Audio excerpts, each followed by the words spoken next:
Nous allons observer ici et essayer de décrire la rencontre du chlorure de fer 3 avec le carbonate de sodium lorsqu'ils ont été préalablement dissous dans de l'eau. Au laboratoire, nous avons pu observer la formation d'un composé qui n'est pas transparent, donc qui doit être un solide. Nous observons la formation de ce composé plus proche du chlorure de fer 3, probablement que le carbonate de sodium est plus mobile dans l'eau que le chlorure de fer 3, c'est des choses qui s'étudient en troisième. Mais nous allons regarder maintenant qu'est-ce que nous avons créé comme substance, comme nouvelle substance. Pour cela, gardons à l'esprit donc que nous avons de l'eau. Dans cette eau, nous avons mis du chlorure de fer 3 qui était solide, et puis du carbonate de sodium qui était solide également. Une fois dans l'eau, ces deux composés se sont dissous. On le voit bien avec le chlorure de fer 3 parce que la couleur se transmet finalement à l'eau et nous formons une solution aqueuse de chlorure de fer 3 en haut. Il est ionique et dissocié par l'eau, ça veut dire qu'en fait cette solution aqueuse, ce n'est plus du chlorure de fer 3, mais c'est des ions chlorure et des ions fer 3. En bas, nous avons donc mis notre solide de carbonate de sodium qui s'est également dissous. Donc on écrit la formule en indiquant en parenthèse qu'il s'agit maintenant de quelque chose qui est aqueux. Et comme nous avons également quelque chose de ionique, eh bien nous avons ici quelque chose de dissocié. Et donc on va retrouver les ions sodium et les ions carbonate. Cela signifie qu'en fait ce qui va se rencontrer, ce sont des ions, les ions chlorure, fer 3, carbonate et sodium. Et la question, c'est ces ions, lorsqu'ils se sont rencontrés, quelles nouvelles substances ont-ils créé? Nous savons que nous avons affaire à quelque chose d'insoluble qu'on appelle précipité et qui est créé à partir des ions qui étaient en solution. Donc nous allons essayer de voir quelles nouvelles substances nous avons pu créer. Et nous obtenons deux possibilités, soit le chlorure de sodium, c'est-à-dire le sel, soit le carbonate de fer 3. Et pour savoir lequel des deux est insoluble, même si le chlorure de sodium, nous avons une petite idée, mais bon, nous faisons l'exercice pour le principe, à l'intersection entre la colonne du chlorure et la ligne du sodium, nous voyons que nous avons un petit rond, ce qui signifie que la solubilité dans l'eau est supérieure à 1 g par litre, c'est-à-dire que c'est très soluble. On s'en doutait, c'est du sel, on sait qu'on est capable de dissoudre du sel lorsqu'on fait cuire nos pâtes.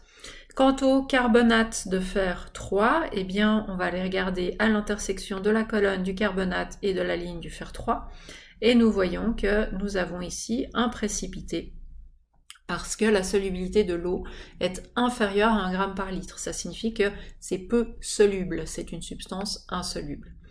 Donc cette substance-là restera solide une fois qu'elle aura été formée et ne se redissolvera pas. C'est ce qu'on appelle donc notre précipité, qui forme cette ligne blanche que l'on peut observer, et puis il faut garder à l'esprit que du coup le sodium et le chlorure, ce sont des ions qui n'ont pas participé finalement à la réaction, on appelle ça des ions spectateurs. Ils étaient là au début de la réaction, ils sont toujours là à la fin de la réaction. Ce qu'on vous propose maintenant, c'est de mettre sur pause cette vidéo, et puis d'écrire une équation de réaction qui puisse représenter la réaction que vous avez sous les yeux. Alors on revient pour la réponse. La réaction peut être représentée le plus classiquement par ce qu'on appelle une équation globale. On va écrire nos deux substances réactives sous la forme de composés ioniques. On va simplement indiquer entre parenthèses que ces substances ont été dissoutes dans l'eau préalablement. Et puis on va écrire les deux nouvelles substances qu'on pourrait former. Également sous forme de composés ioniques, et on va les distinguer en indiquant à côté du carbonate de fer 2 que celui-ci est solide puisqu'il ne se dissout pas dans l'eau, tandis que le chlorure de sodium lui est aqueux puisqu'il se dissout dans l'eau. On indiquera ensuite les coefficients stoïchiométriques. Nous partons avec un carbonate de fer 3 parce que c'est la molécule la plus compliquée simplement. À partir de là, cela signifie que nous avons besoin de 2 fers pour former ce carbonate de fer 3. Nous allons donc prendre 2 chlorures de fer 3. Nous avons donc besoin de créer 6 chlorures. Ça veut dire qu'on va créer 6 chlorures de sodium. Et pour cela, eh bien, nous avons besoin au départ de 3 molécules de carbonate de sodium. Et nous observons que nous avions 3 carbonates au départ et nous les retrouvons dans notre composé insoluble. Ceci est ce qu'on appelle l'équation globale de réaction de précipitation. À partir de cette équation globale, nous pouvons aussi écrire une équation qui va présenter tout ce qui est sous forme aqueux, sous forme dissociée. C'est-à-dire que les 2 chlorures de fer 3 vont devenir 2 fer 3 et 6 chlorures.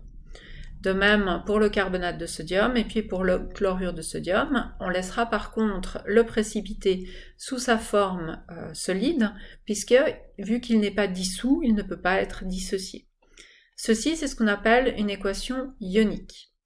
Ce qu'on observe dans l'équation ionique, c'est qu'il y a des ions qui ne participent pas à la réaction. Les chlorures sont présents en début de réaction et à la fin de réaction, de même que les sodiums.